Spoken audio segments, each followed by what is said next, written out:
अस्सलाम वालेकुम नाज़रीन, आवाज़ न्यूज़ में भली कार माया ग़ज़ाला अब सब खां पहिरियां हिक नज़र हेडलाइंस ते।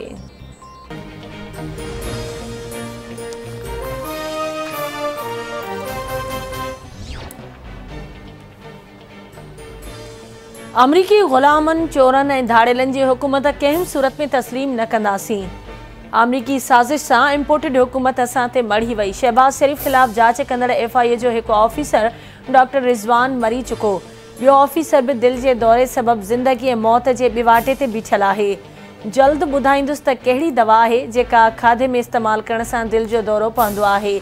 PTI चेयरमैन इमरान ख़ान जे सवाबी में जलसे खे ख़िताब चयाईं MQM ख़िलाफ़ ऑपरेशन खां पोइ सिंध पुलिस या ऑफिसरनि खे चूंडे चूंडे मारियो वियो। ऑफिसरनि खे क़त्ल करण बाद सिंध पुलिस अञा ताईं पंहिंजे पेरनि ते नाहे बीह सघी। इम्पोर्टेड हुकूमत नथा मञूं, इलेक्शन करायो, अवाम फ़ैसिलो करे त क़यादत केरु कंदो।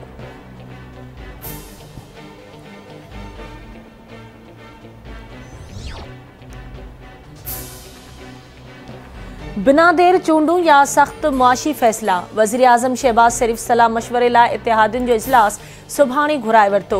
वज़ीर आज़म लंडन फ़ैसलनि बाबति समूरियुनि जमायतुनि खे एतमाद में वठंदो। चूंडुनि समेत अहम फ़ैसलनि जो इम्कान। अॻूणे सदर आसिफ अली ज़रदारी जी वज़ीर आज़म शहबाज शरीफ़ सां मुलाक़ात। मौजूदा सियासी सूरतयाल ते ख़यालनि जी ॾेवट। वज़ीर आज़म शहबाज शरीफ़ सां MQM अॻवान ख़ालिद मक़बूल सिद्दीकी जी बि मुलाक़ात। MQM मुल्क में बिना देर चूंडुनि जी हिमायत ऐं पेट्रोलियम शयुनि जी क़ीमतुनि में इज़ाफ़े जी मुख़ालफ़त करे छॾी।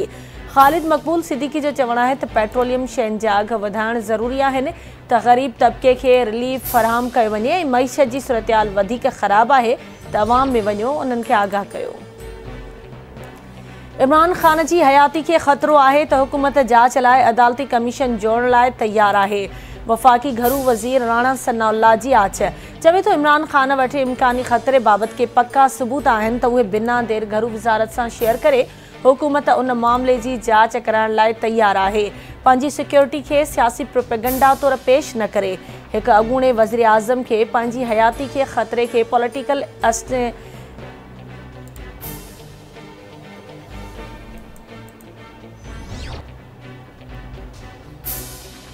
इमरान ख़ान एस्टेब्लिशमेंट सां विढ़ण बदिरां सियासी मुखालफ़नि खे निशानो बणाए पंजाब असेंबली जे स्पीकर चौधरी परवेज़ इलाही जो अमरीकी नशराती इदारे खे इंटरव्यू।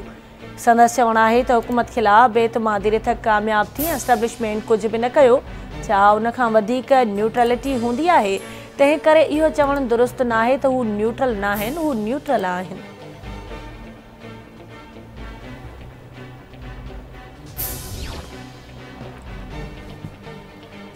पार्टी डिसिप्लिन खां हटी करे वोट ॾियण सां सियासी पार्टी टी पार्टी बणिजी वेंदी। चीफ जस्टिस उमर अता बंदियाल जा सुप्रीम कोर्ट में आर्टिकल 63A जी तशरीह लाइ सदारती रेफरेंस ॿुधणी। जस्टिस जमाल मुंदोखेल रिमार्क्स न आहिनि त जेकॾहिं बग़ावत ग़लति कमु आहे त आईन उन जी इजाज़त छो ॾींदो आहे। एडवोकेट जनरल KP जा दलील मुकमल। केस जी ॿुधणी सुभाणे ताईं मुलतवी।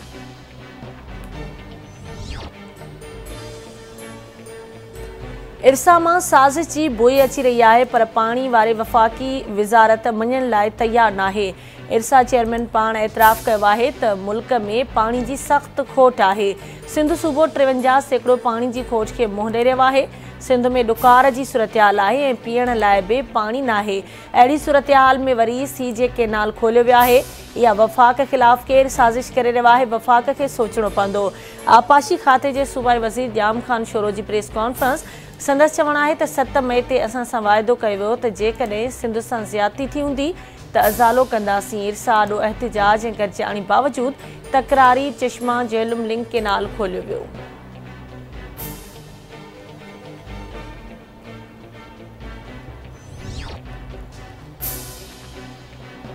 सिंध अंदरि पाणी जी सूरतयाल बहितर न थी सघी। ख़रीफ़ जी पोखी सख़्त मुतासिर। मुख़्तलिफ़ इलाइक़नि में पीअण लाइ पाणी बि अणलब।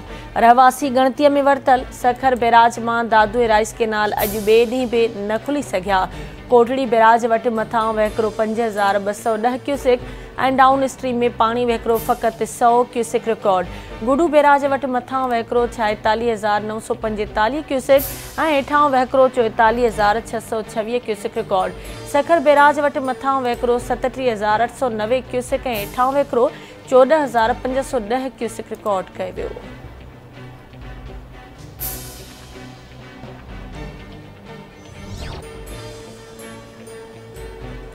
सिंध के तवानाई वारे सूबाई वज़ीर इम्तियाज़ शेख जो तवानाई वारे वफ़ाक़ी वज़ीर खुरम दस्तगीर से फ़ोन ते राब्तो। सूबे में लोड शेडिंग समेत तवानाई बहरान ते आगाही। इम्तियाज़ शेख जो चवण है त कलेक्टर के वफ़ाक़ में इजाफी बिजली मिलण बावजूद लोड शेडिंग समझ का बाहर है। बदतरीन लोड शेडिंग सबब आवाम बिटे अज़ाब में मुब्तला है। खुरम दस्तगीर चवे तो हू जल्द कराची अची इलेक्ट्रिक इंतजामिया से वाज़े ॻाल्हाईंदो। डॉलर एक भेरो ॿीहर मुल्की तारीख़ की बुलंद तरीन सतह ते पहुंची वियो। इंटरबैंक मार्केट में डॉलर 1 रुपयो 69 पैसा इजाफे खां पोइ 194 रुपया 21 पैसनि जो थी वियो। पाकिस्तान स्टॉक एक्सचेंज सख्त बाड़ाई जो शिकार।